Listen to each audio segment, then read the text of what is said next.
TNPSC இதுக்கு முன்னாடி நடந்த கொஸ்டின் பேப்பர்ல இந்தியன் நேஷனல் மூவ்மெண்ட் ரிலேட்டடா என்னென்ன கொஸ்டின்ஸ் கேட்டிருக்காங்க. இந்த கொஸ்டின் சமச்சர் புக்ல கவர் ஆயிருந்ததுன்னா எங்க கவர் ஆயிருக்கு, பிளஸ் இது கூட வேற என்ன பாயிண்ட்ஸ்லாம் நம்ம தெரிஞ்சுக்கணும் அப்படிங்கிறத பார்க்கலாம். First Gandhiji decided to withdraw the non-cooperation movement.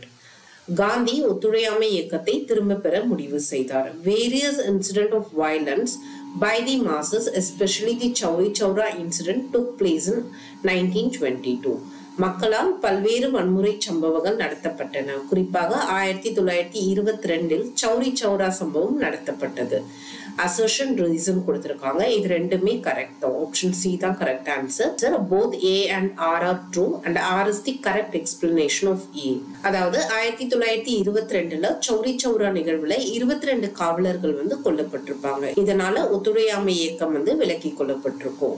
இந்த சௌரி சௌரா அப்படிங்கிறது எங்க இருக்குன்னா உத்தரப்பிரதேசத்துல கோரக்பூர் மாவட்டத்துல சௌரி சௌரா அப்படிங்கிறது ஒரு கிராமம். இது எங்க கவர் ஆகுதுன்னா 11th history unit 4லயும் கவர் ஆகும். அதே மாதிரி 10th history unit 9லயும் கவர் ஆகும். அது சூஸ் தி கரெக்ட் ஆன்சர். பின்வருவனவற்றுள் சரியான விடையை தேர்ந்தெடுக்க. கீழ்காண்பவையில் எது பாரதியார் கவிதை இல்லை? எது இல்லை அப்படின்னு பாத்தீங்கன்னா புரட்சி கவி அப்படிங்கிறது கிடையாது. கண்ணன் பாட்டு, குயில் பாட்டு, நிலவும் வான்மீனும் காற்றும் அப்படிங்கிறது எல்லாமே பாரதியாருடையது. புரட்சி கவி அப்படிங்கிறது பாரதிதாசனுடையது. அதனால ஆப்ஷன் ஏ தான் கரெக்டான ஆன்சர் இதுக்கு. இது எதுல இருக்கு அப்படின்னு பாத்தீங்கன்னா 11th பாலிடிக்ஸ்ல இது கவர் ஆகும். அடுத்து who published the Tamil newspaper Thozhilalan. Thozhilalan என்னும் தமிழ் செய்தித்தாளை வெளியிட்டவர் யார்? யாருன்னா மா சிங்காரவேலர். இவர் 1923 முதலா மே தின விழாவை ஏற்பாடு செஞ்சிருப்பாரு. இவர் திரு வி கல்யாண சுந்தரத்தோட இணைஞ்சு தென்னிந்தியாவில பல தொழிற்சங்கங்களை தோற்றுவிச்சிருப்பாரு. யாரோட இணைந்து மா சிங்காரவேலர் தென்னிந்தியாவில பல தொழிற்சங்கங்களை தோற்றுவித்தார் அப்படின்னு கேட்கவும் வாய்ப்பு இருக்கு. யாருன்னா கல்யாண சுந்தரனார். இது எங்க இருக்குன்னா 10th ஸ்டாண்டர்ட் புக்ல யூனிட் 10லயும் இருக்கு. அதே மாதிரி 11th history unit 5லயும் இருக்கு. Next Indian national anthem Jana Gana Mana first சாங்கின். இந்திய தேசிய கீதம் ஜனகணமன முதலாக பாடப்பட்டது. எப்ப பாடியிருப்பாங்கன்னா 1911 டிசம்பர் மாசம் 27ஆம் தேதி கொல்கத்தாவில் நடந்த இந்திய தேசிய காங்கிரஸ் மாநாட்டுல இந்த பாடல் முதலா பாடப்பட்டிருக்கும். நெக்ஸ்ட் வேற என்ன இம்பார்ட்டண்டா தெரிஞ்சுக்கணும்னு பாத்தீங்கன்னா இந்த கீதத்தை 52 வினாடிகள்ல பாடி முடிச்சிருக்கணும். பாடும்போது எல்லாருமே பாத்தீங்கன்னா எந்தவித அசைவும் இல்லாம நேராக நிமிர்ந்து நிற்க வேண்டும். அதாவது அட்டென்ஷன்ல இருக்கணும். பொருள் புரிந்து பாட வேண்டும். நெக்ஸ்ட் இந்திய தேசிய கொடியை யார் வடிவமைத்தார் அப்படின்னு பாத்தீங்கன்னா ஆந்திராவை சேர்ந்த பிங்காலி வெங்கையா அப்படிங்கிறவரு வடிவமைச்சிருப்பாரு. இந்திய தேசிய கொடி முதல்ல எங்க நெய்யப்பட்டிருக்கும்? தமிழ்நாட்டுல வேலூர் மாவட்டத்துல குடியாத்தத்துலதான் நெஞ்சிருப்பாங்க. இந்த கொடியை பண்டிட் ஜவஹர்லால் நேரு அவர்கள் 15/8/1947 செங்கோட்டையில ஏற்றிருப்பாரு. இந்த கொடி இப்ப எங்க இருக்குன்னா புனித ஜார்ஜ் கோட்டை அருங்காட்சியகத்துல வச்சிருக்காங்க சென்னையில. இது 6th ஸ்டாண்டர்ட் டேர்ம் 2ல யூனிட் 1ல இருக்கும். டு யூ நோ சீரீஸ்லயே இருக்கும். Next the first fort constructed by the British in India was Fort St. George. Next arrange the following event in chronological order. First தாண்டி March. தாண்டி March March மாசம் நடந்திருக்கும் 1930ல. First round table conference அதுவும் 1930 தான். ஆனா நவம்பர்ல நடந்திருக்கும். 2-4. அடுத்து காந்தி எர்வின் ஒப்பந்தம் 1931.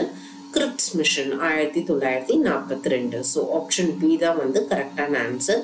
இது 10th ஸ்டாண்டர்ட் புக்ல டைம் லைன் கொடுத்திருப்பாங்க. அதுல இருக்கு. Next the Maharaja of Travancore issued the temple entry proclamation as the result of. இதனை தொடர்ந்து திருவாங்கூர் மகாராஜா திருவாங்கூரில் கோவில் நுழைவு பிரகடனத்தை வழங்கினார். எதுக்கப்புறம் பாத்தீங்கன்னா வைக்கம் சத்தியாகிரகா.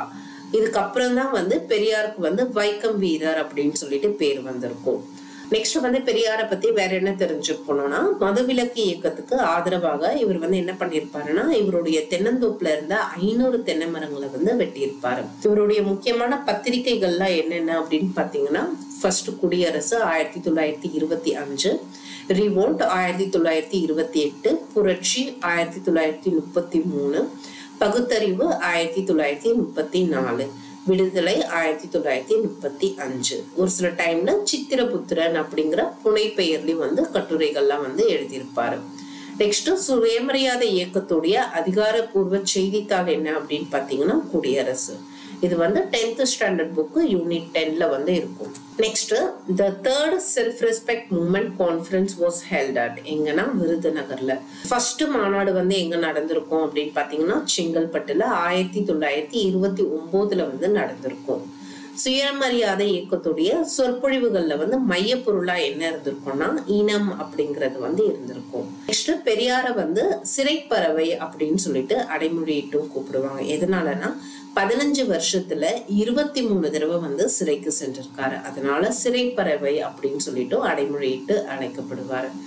1944ல வந்து சேலம்ல வந்து மாநாடு நடக்குது. இந்த மாநாட்டுல வந்து CN அண்ணாதுரை வந்து நீதி கட்சி பெயரை வந்து திராவிட கழகம் அப்படின்னு சொல்லிட்டு ஒரு வரலாற்று மிக்க ஒரு தீர்மானத்தை வந்து கொண்டு வந்திருப்பாரு. Next the first conference of justice party was held at எங்க நடந்திருக்கும்னா கோயம்புத்தூர்ல. 1920ல வந்து தேர்தலை வந்து காங்கிரஸ் வந்து புறக்கணிக்குது. சட்டமன்றத்துல மொத்தம் இருந்த 98 இடங்கள்ல வந்து 23 இடத்துல வந்து நீதி கட்சி வந்து வெற்றி பெறுது. நீதி கட்சியுடைய முதலாவது முதலமைச்சர் யார் அப்படின்னு பாத்தீங்கன்னா A. Subbarayu. Next who described the Hindu and Muslim as two eyes of the beautiful bride that was India. இந்துக்களும் முஸ்லிம்களும் இந்தியா என்ற அழகிய மணப்பெண்ணின் இரு கண்கள் என சித்தரித்தவர் யாருன்னா சர் சையத் அகமது கான். இதோட இந்த வீடியோ முடியுது. நெக்ஸ்ட் வீடியோல அடுத்த ப்ரீவியஸ் இயர் கொஸ்டின் பிளஸ் அது எங்க சமச்சீர் புக்ல இருக்குன்றத பார்க்கலாம். தேங்க்யூ.